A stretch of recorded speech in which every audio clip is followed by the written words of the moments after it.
is it possible to experience that our entire life, that is the substance of the body, the mind, and the cosmos, is perfect ease and peace?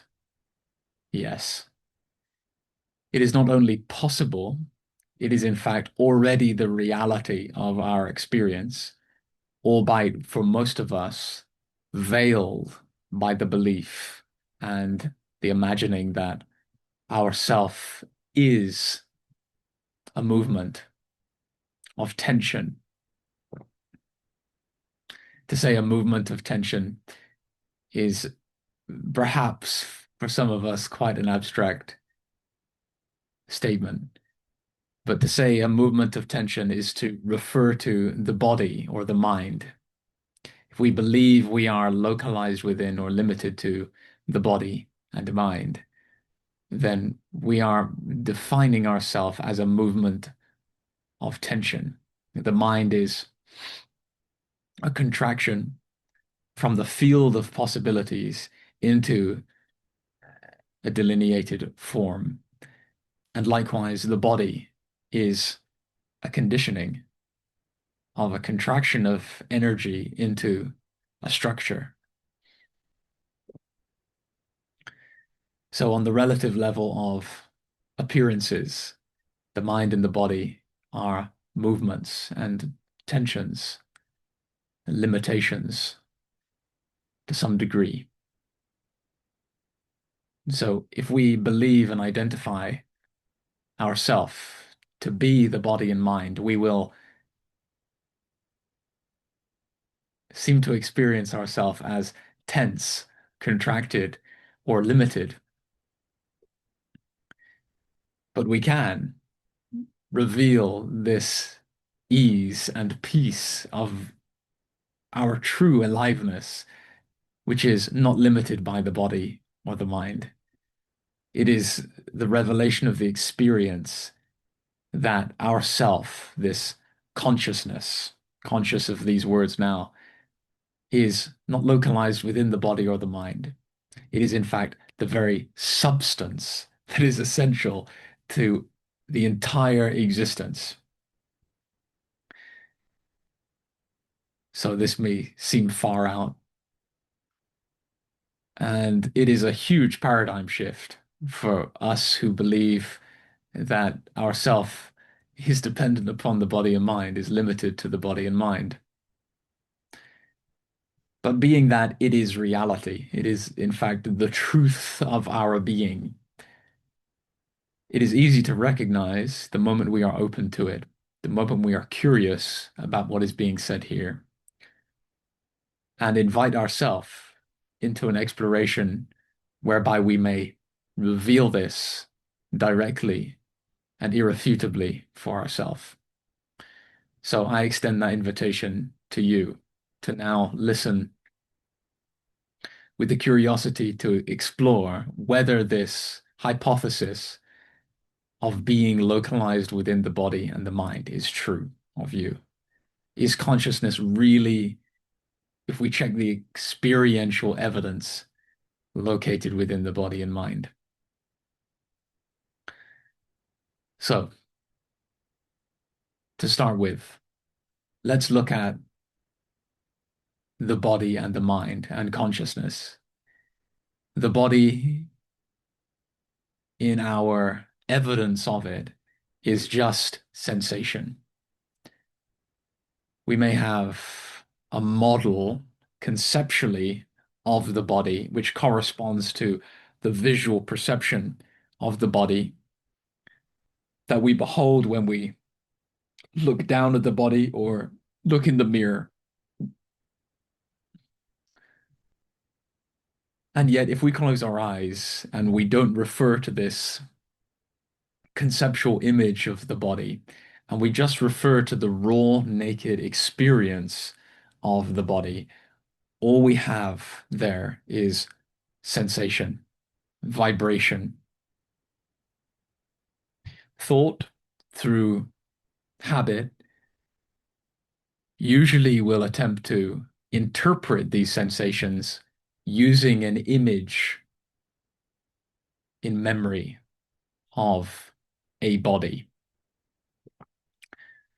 But if we are to leave that aside, recognizing that such an image is only a temporary appearance, it's not fundamental to the raw experience of the sensation, then we can experience and explore the sensation itself.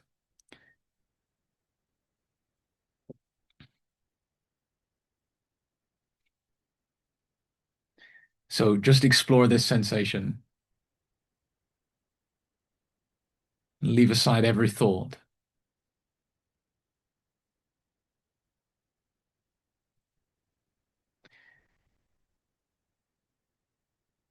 So one of the interpretations that we have acquired from our cultural conditioning in the mainstream of convention is that consciousness is somehow, or I, myself, the soul, is somehow localized in a specific place within the body.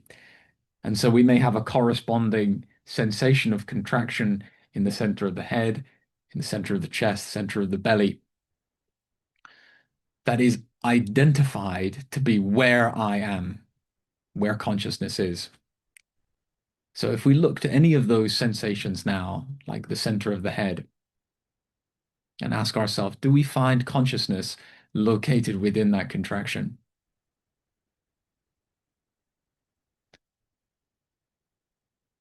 In fact, if we look closely, we do not find consciousness located within the contraction, within the sensation. Rather, we experience that the sensation is appearing within consciousness. That all the sensations that comprise what we call the body, or we could say just the one sensation, the one symphony of vibration that we call the body, is appearing within a medium or a space-like presence. Not one sensation appears closer to this space-like presence or medium than any other. They are all equally appearing within this one medium.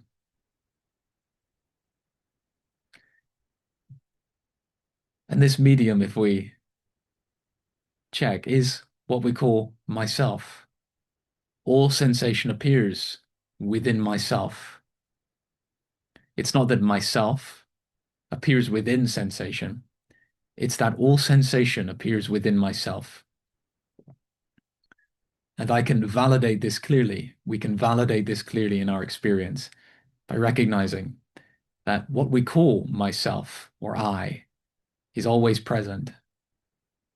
So this is one of the attributes of the medium in which all sensation arises.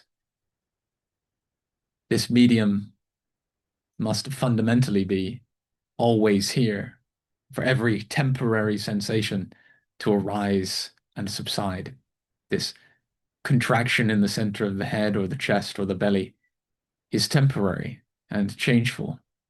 So it began and it will end when our attention is otherwise enthused into a different direction. The sensation in the center of the head will disappear in favor of another object of our experience. So as these sensations that we call the body appear and disappear, the medium or the space-like presence in which they appear and disappear is always present, is ourself. What we call myself is always present to witness the appearance and disappearance of all of these sensations.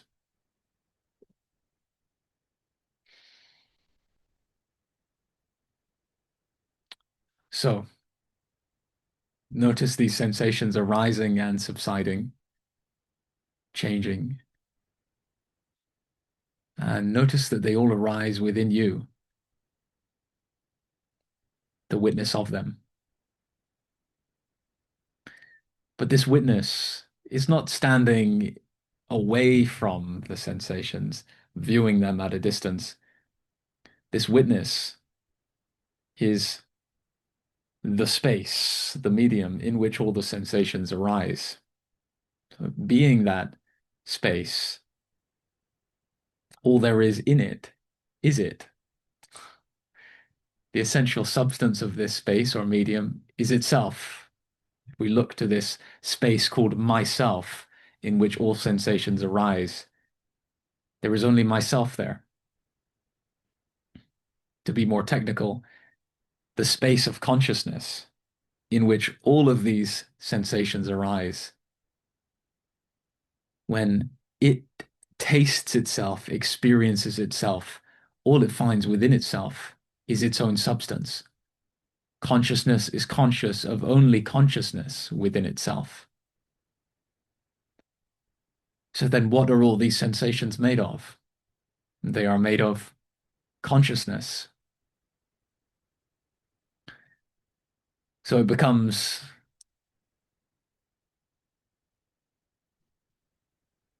untrue to say that consciousness appears in consciousness, because consciousness cannot appear as an object within itself, just as space does not appear within space as an object. There is only space. Space cannot cease to be the container and then become an object. There is only space moving within itself. There is only consciousness moving as sensation within itself. Another way of seeing this, another analogy, is to recognize that the screen never appears as an object in the movie. The screen never forgoes its screenness to become an object in a movie. It cannot do so. So the space of consciousness cannot become localized within the body. But the body is localized within consciousness, appears within consciousness. So if this is experientially understood, that is, you see this clearly in your experience now, the entire body of sensations is appearing within the space of consciousness. It's not the other way around. Then you are free from the belief that you are limited by tension, that you are localized within the tension of the body. And it's easy at this stage to see also that the mind, that is, all the processes of thinking that arise, are likewise appearing within this space of consciousness. And the consciousness is not localized within any of those streams of thinking. So this consciousness that we are is the medium in which the body and the mind appear. And it's a very simple step of understanding to include the entire cosmos within this space of consciousness. The mind may come in at this stage and suggest that it's far out or difficult to see this, that the cosmos is appearing within the space of consciousness that we are. But I tell you, it's very simple.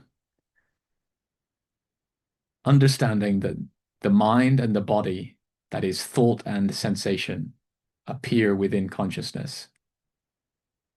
That is, you experience directly that the mind and the body appear within this one space of consciousness called yourself. See clearly that thought and sensation arise within the same medium as visual perception, as sound, as any kind of perception, for they all appear simultaneously together. Currently, there is a sensation that we call the body. There is a thought, there is a sound, and there is the visual perception. So they are all together connected in this one experience now. And for them to all be connected together, seamlessly united, they must be arising within the same medium, being that the ultimate medium in which thought and sensation, the mind and the body arises is consciousness. The ultimate medium in which the visual perception or the sound arises is consciousness, this one consciousness that we are. And being that the entire landscape, the entire cosmos of perception arises within consciousness, it is made of the medium, the space in which it arises. So consciousness is the substance of itself, and its substance is apparently moving within itself as all the thoughts, sensations, and perceptions which constitute what we call the mind, the body, the world, or the cosmos.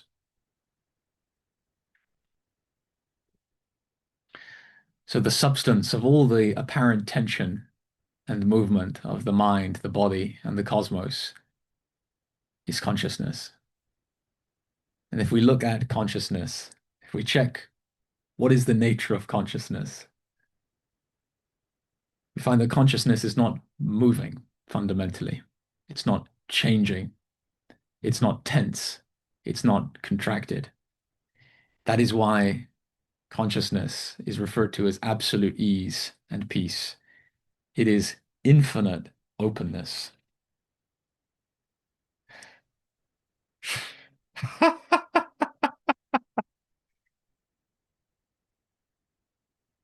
And that infinite openness of ease is the substance of everything. So yes, we can experience clearly that everything that exists is made of ease and peace. And that ease and peace is ourself. It's very simple. And it can be very easy. And it becomes very easy just by being interested in ease. That is, being interested in the nature of consciousness, the nature of what reality is, independent of change and movement. If we really want to discover what reality is,